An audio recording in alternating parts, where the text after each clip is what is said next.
let's talk about something that so many of us in the academic world know, maybe a little too well: perfectionism. It often looks like a good thing, right? Like this amazing drive for excellence. But what if it's not? What if it's actually a trap? So let's just get right to it. This is the core question.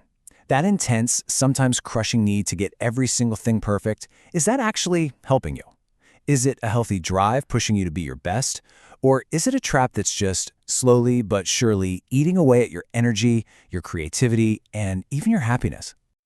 Okay, so let's be super clear about what we mean here. This is not about having high standards or wanting to do a good job. We all want that. Academic perfectionism is different. It's this relentless, crippling chase for flawlessness, a level of perfect that, let's be honest, just doesn't exist. And that leads us to this really powerful idea, the golden cage. I mean, think about it. From the outside, it looks great, right? Impressive. Perfect grades, amazing papers, total dedication. But if you're on the inside, it feels like a prison. It locks you in, cuts you off, and just quietly chips away at your well-being. So what's the real cost of living inside this golden cage? Because it goes way, way beyond the letter grades you see on a transcript. Let's really dig into the hidden toll of perfectionism. Well, first and foremost, the price is paid with our mental health. It's almost unavoidable. The constant pressure, the harsh inner critic, it's the perfect recipe for chronic anxiety, for depression, and for total and complete burnout. And then your creativity just takes a massive hit. I mean, it makes sense, right? When you're terrified of making a mistake, you stop taking risks, you stop experimenting. And that genuine spark of discovery, the part of you that asks, what if? Well, it gets completely shut down by the fear of, what if I get it wrong? And of course, something's got to give. So your hobbies, your friends, time with your family, all of that gets pushed to the side for more studying, more tweaking, more perfecting. And this pursuit, it can be incredibly lonely. It can really isolate you from the very people who support you. And wow, when you actually see it laid out like this, the imbalance is it's stark. The huge majority of your life is consumed by this one thing, leaving these tiny little slivers for rest, for fun, for connection. It's just not a sustainable way to live. And this is where things get really weird. Kind of ironic, actually. See, perfectionism promises you success. It promises you control, but so often it delivers the exact opposite. This is what we call the perfectionist paradox. Okay, so here's paradox number one. The expectation is, I'm going to execute this perfectly. But what's the reality? The pressure to even start perfectly is so huge that you can't start at all. And that leads to this crippling procrastination, which is usually followed by a frantic, stressful, last-minute rush that is anything but perfect. And then there's this other twisted part of it. You'd think getting that A+ would make you feel proud, accomplished, but the reality for so many is this nagging feeling that you're a fraud. That's imposter syndrome.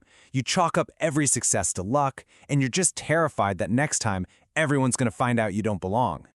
And if you look at the math, it's just brutal.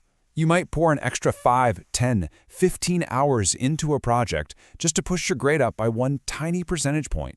But look at the cost. Your stress level can literally double. The trade-off just isn't worth it. Okay, so that's all pretty heavy, right?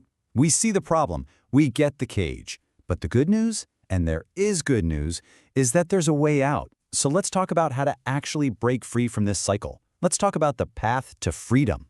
It really boils down to 3 big shifts in how you think.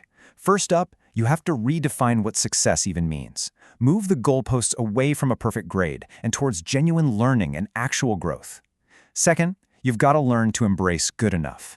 Set real boundaries for your time and accept that not everything can be, or even should be, perfect. And third, and this one might be the hardest but also the most important, is cultivating self-compassion. Learning to treat yourself with the same kindness you'd give a friend when they mess up.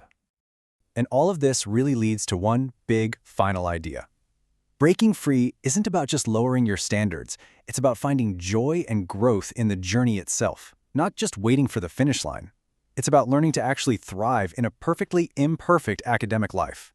We have to remember this. That polished, perfect paper you see from someone else, it's an illusion. Behind that one final version are dozens of messy drafts, moments of total doubt, tough feedback, and probably a few times where they wanted to just scrap the whole thing. That messy part is the process. So it all comes down to this. Real, authentic growth, the stuff that actually matters, it's not found in that flawless final product. It's found in the struggle, in the revisions, in the trial and error, and in the courage to try something and not get it right the first time. That is where the magic happens. And look, the last thing I want to say is this, and it's so important. If any of this feels familiar, if you feel stuck in this trap, please know you are so not alone. Millions of us feel the same pressure. And just talking about it, sharing your story, that's the first step out of the cage. So I want to leave you with a challenge, a question to really think about. What's one small, imperfect thing you can do this week? Maybe it's handing in a draft that's just good enough.